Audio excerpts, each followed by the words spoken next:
Welcome to the Special Education Inner Circle podcast. I'm your host, Catherine Witcher, and today we're going to talk a bit about crisis schooling, because this isn't homeschool, guys. This is crisis schooling in special education and how it is exhausting. Now, don't get me wrong. I completely understand that this is different and tiring for everyone who's involved. But when it comes to special education, this is a whole new level of exhaustion. You know, a few months ago, I did a podcast that said burnout in special education is real because this exhaustion factor, it exists all the time in special education. And I mean this for everyone that's involved. It's for parents, teachers, admins, therapists. There's always this other level of exhaustion when it comes to IEPs and schools and all those things. But here in this crisis schooling situation, it has gone to a place that a lot of people have not experienced before. So I just want to acknowledge you. First of all, if you are a parent, teacher, admin, therapist, somebody who sits at an IEP table, you are not alone.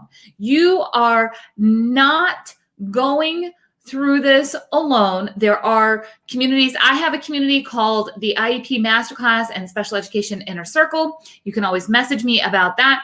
There are communities everywhere. You should not be experiencing this alone.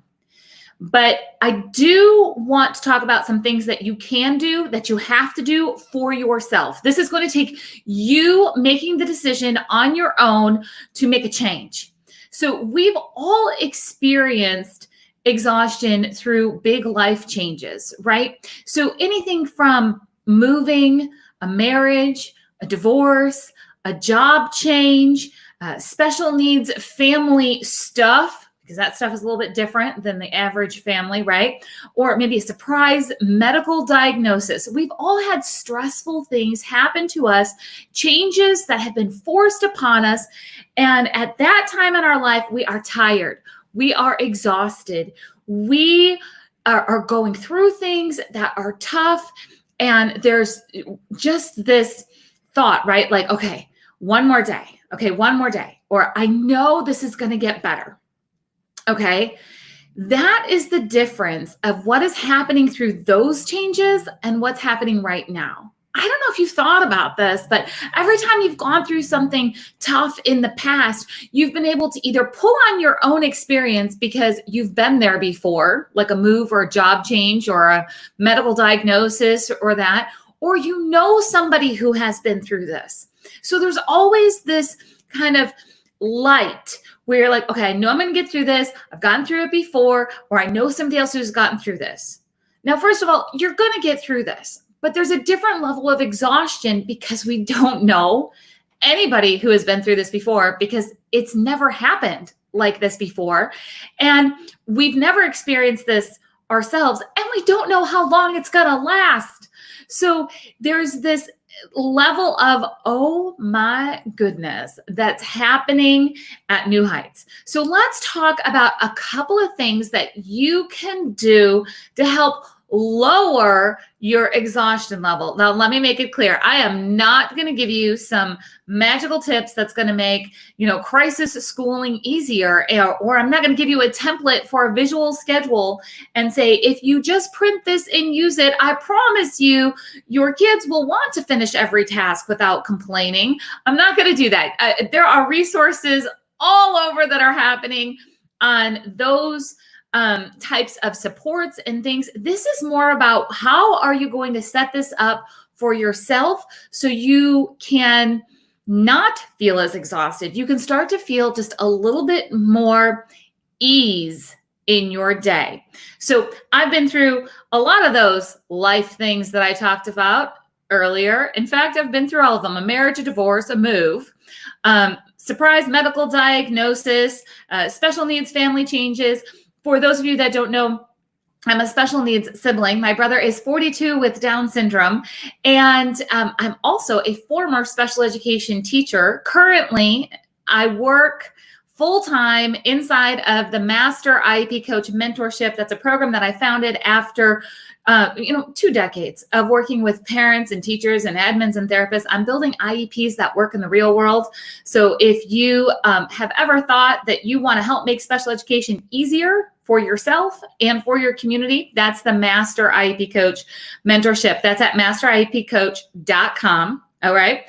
But let's jump in to 3 things that you can do that I know in my gut these work, and I'm not saying that they're easy, but they're so worth it. All right. Step 1, you have to say no. Now, a lot of us have a problem with that, right? We like to say yes, or we think we have to get things done when really they're not mandatory, but it's mandatory in our own brain that something gets done when really it's not. So say no to that extra Zoom meeting. Say no to feeling guilty over not being that mom who makes blanket forts to do, Zoom meetings.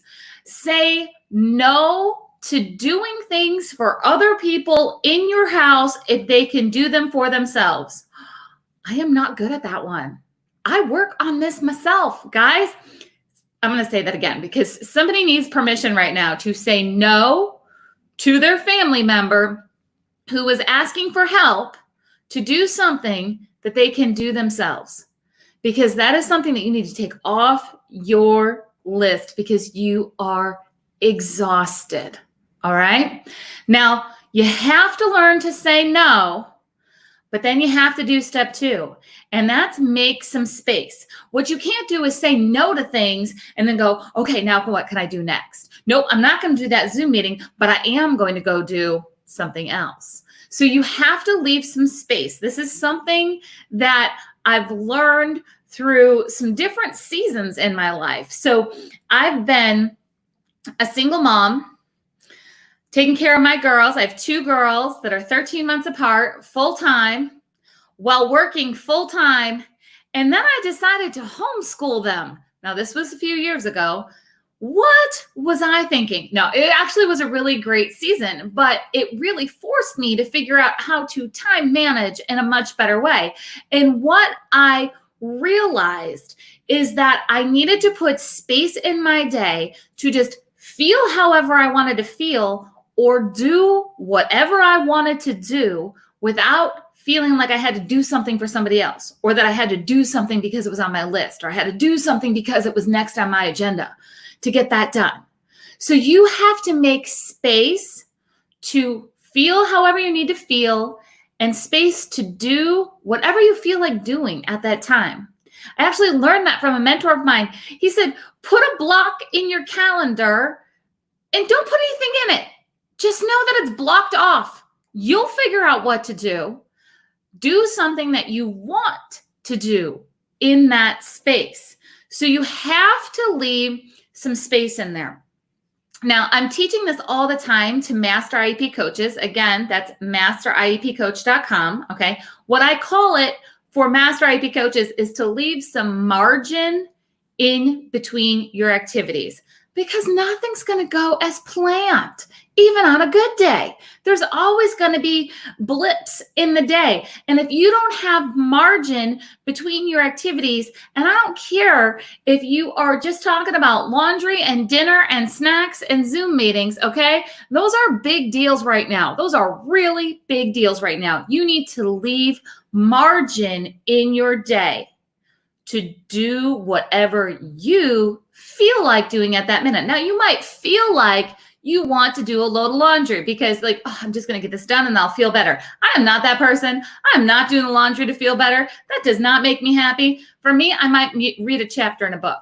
Now, this margin, this space, 10, 15 minutes is all you need to schedule. Sometimes you might schedule more. Sometimes if you schedule 2 of those in the day, you might only get 1, but make the space. So step 1, say no. Step 2, don't fill that space. Make space. Keep space every day in your day. And let me just make this clear. I did not say take alone time. I did not say take some time for yourself to go take your, bath with your fancy salts and stuff. I'm not clueless. I know what's going on in your house. I know that we're stuck together. What I am talking about is making a choice to do what you want to do during that time, because we can't always take that alone time. All right. Now, here's the key. This is the one that pulls it all together. Step 3 is, what are you going to do differently? So if you say no, and then you leave some space, and you're like, okay, I did those 2 things, and then you go back to doing things exactly how you're doing them right now, it's not going to work. It's going to be a lot of frustration of, I tried this and it didn't work. So you have to decide, what are you going to do differently? A lot of times, this is the stuff that I think about when I'm in that space in my day. What's working, what's not working. That's a piece that I have to think about often, especially in this time of high pressure where the world just looks different than it ever has before. So let me give you some examples of how you can do things differently. These are things that you literally could start right now today. You could make a rule in your house that says, we're not doing any schoolwork between 3 and 5 p.m. Monday through Friday, 3 to 5 p.m. Don't ask me about school. We're not going to do school. I'm not going to tell you to do homework. We're not going to finish up a project. Like, those 2 hours are school free. They're homework free. They're IEP goal free. Like, you just need some time in your day to not think about this school stuff. Schedule that. Like, not going to happen. That's how you're going to start to do things differently. You might have a rule that no laundry will be done on Fridays. You might be really surprised that if you make this rule that I'm not touching laundry on a Friday, that you might just love Fridays. Okay? You might look forward to that break knowing, I'm not going to do it. I've told myself I'm not going to do that. Give yourself that space in the day. Now, I can't take credit for this next one. This is actually a master IEP coach who posted this out on Facebook. It's something that she shared with her own IEP team. She's sharing it with her clients. She actually told the school that she is only going to do their distance learning plan on Monday, Wednesday, and Friday. On Tuesdays and Thursdays, she will do her own things to engage her children, because distance learning 5 days in a row is not working. It's too much. So she needs to know Tuesdays and Thursdays, she's not reporting to anybody else. She's not showing up on that Zoom. She's not going to do that with her children. She took that pressure off. That's what she needed. And I applaud her for that. She set a boundary and she's going to keep it. All right, here's an idea that I started a long time ago. Remember I told you that there was a season where I was single mom. I was fully in charge of both my girls 24/7. And I was working full time, doing what I do with IEPs. And then I decided to homeschool my kids. What? All right. I decided I was going to cook 1 meal a day. That's it. Now, my kids ate throughout the day, but I only cooked 1 meal a day. That's it. Everything else had to be either fend for yourself or easy prep. So if I did have to help, it was something like frozen out of the freezer, kind of a, half prepared kind of meal. But I was only going to cook once a day. Here's the thing. That rule has actually continued on to this day. And that was probably, I want to say about 8 years ago. Maybe 7 or 8 years ago, I adopted that rule, and I'm recently married. I'm remarried, right? So when it comes to figuring out meals and all of those things, my kids straight out taught my husband, no, she only cooks once a day. Like, you're on your own with that. And you know what? That's it. That's all that I make sure everybody's okay. You get one hearty meal and that's it. That makes so much space for me, where I know that I've contributed with the family, but not having to be relied on for every morsel of food in the house is freeing. So what type of rules and things can you put into your day so you can do things differently, so we can help relieve some of this exhaustion? Now, I will tell you, with some of those bullet points that I just shared, like when it comes to when you're not going to do school, you might be thinking, but my school said I have to, whatever that is. Or there's going to be consequences. Or they haven't even said what the consequences are. They've just alluded that if you don't do this, there's going to be consequences. Now, let me make this clear. If you are a staff member, please do what your school is requesting you to do so you can keep your job. We need you, okay? But parents, you absolutely can set those boundaries. And I'm not going to say don't worry about consequences, because I don't want you coming back to me saying, this is what I did and you told me I didn't have to worry. Okay, use some common sense. But I will tell you that the schools have no idea what they're doing. All right. They're just kind of figuring it out as they go, like the rest of us. Even if they're pretending like they know what they're doing, they don't know what they're doing. Okay. You are here because your child or your students have an IEP. The purpose and foundation of an IEP is to meet a child's unique needs and prepare them for further education, employment, and independent living. Now, I didn't make that up. That's in the purpose and findings of IDEA law. I'm not a lawyer. I'm just telling you where to look. Okay. So to meet your child's unique needs. Right now, your level of exhaustion as mom or dad is part of your child's unique needs. You cannot meet your child's needs as a whole child effectively if you are overrun and exhausted because of crisis schooling situation. So it is absolutely 100% okay, encouraged, must do that you go to the team and say, listen, we need to make some adjustments. We're going to do some things differently. All right. And go ahead and set those boundaries, those expectations, and you can framework it around meeting your child's unique needs. And that is a legit way to collaborate where you don't have to ghost your kid's IEP team when you need time off. You don't have to just disappear. Guys, that hurts teachers. They're trying, all right? But you absolutely can really work on modifying things to help meet your family's needs as a whole. Teachers and team members, if you're listening to this, please 100% encourage the families to talk to you about their level of exhaustion and what you can do to help set some really strong boundaries so crisis schooling is not overrunning their thoughts. So I want to make sure, again, that you guys know that we are in this together for the long haul. We don't know when this is going to end. You know, there's talk right now of schools going back in the fall with kind of a learning plan that has distance learning and in-person learning happening and rotating schedules and all of this stuff that I'm just watching because they're talking about it in the way of general education, which means that's going to trickle down to special education. And I'm feeling a little bit more of a hot mess coming on if they start to do these alternative schedules.